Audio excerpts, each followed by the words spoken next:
Hi everybody.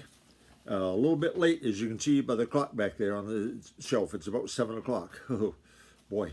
Well, here we are though. And hello to Jackson, Matthew, Marjorie, and Emma here in Maine, Malia and Lucas in Missouri, and to Kai Ming and Rukai in Washington State, to Hope here in Maine. Hi Hope again.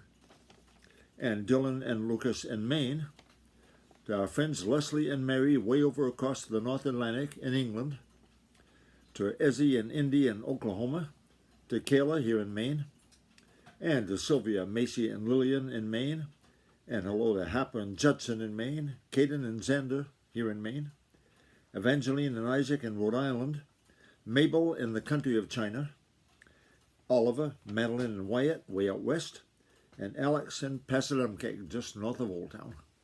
Okay, everyone, let's see.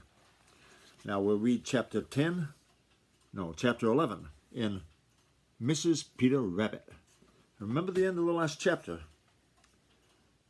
Two of the softest, gentlest eyes peeping at him from behind a big fern. Aha! Chapter 11. Peter Rabbit has a sudden change of mind. I bet that did make him change his mind about leaving the old pasture. Whatever you decide to do, make up a mind to see it through. That's by Peter Rabbit. Peter Rabbit stared at the two soft, gentle eyes peeping at him from behind the big fern just back of the sunning bank in the far corner of the old pasture. He had so fully expected to see the angry face of the big, gray old rabbit who had made life so miserable for him that for a minute he couldn't believe that he really saw what he did see. And so he just stared and stared. It was very rude. Of course it was. It was very rude indeed. It is always rude to stare at anyone. So it was no wonder that after a minute the two soft, gentle eyes disappeared behind one of the great green leaves of the fern. Peter gave a great sigh. Then he remembered how rude he had been to stare so.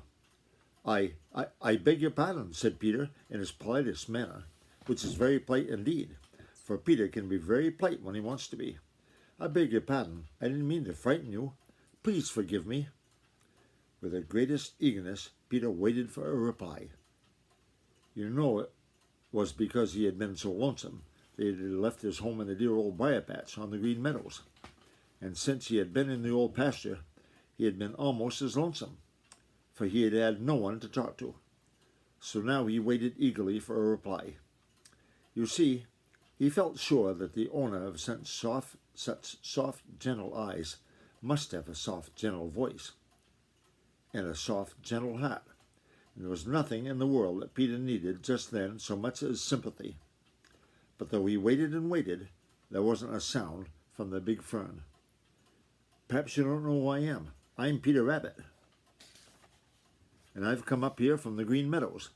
I'd like very much to be your friend, continued Peter after a while. Still there was no sound. Peter peeped from the corner of one eye at the place where he had seen the two soft, gentle eyes. But there was nothing to be seen but the gently waving leaf of the big fern. Peter didn't know just what to do. He wanted to hop over to the big fern and peep behind it, but he didn't dare to. He was afraid that whoever was hiding there would run away. I'm very lonesome. Won't you speak to me? Said Peter in his gentlest voice. And he sighed a deep, doleful sort of sigh. Still, there was no reply.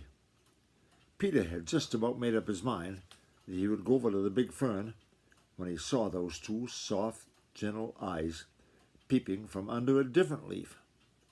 It seemed to Peter that never in all his life had he seen such beautiful eyes. They looked so shy and bashful that Peter held his breath for fear he would frighten them away. After a time, the eyes disappeared. Then Peter saw a little movement among the ferns, and he knew that whoever was there was stealing away. He wanted to follow, but something down inside him warned him that it was best to sit still. So Peter sat just where he was and kept perfectly still for the longest time. But the eyes, but the eyes didn't appear again. And at last he felt sure that whoever they belonged to had really gone away. Then he sighed another great sigh, for suddenly he felt more lonesome than ever. He hopped over to the big fern and looked behind it.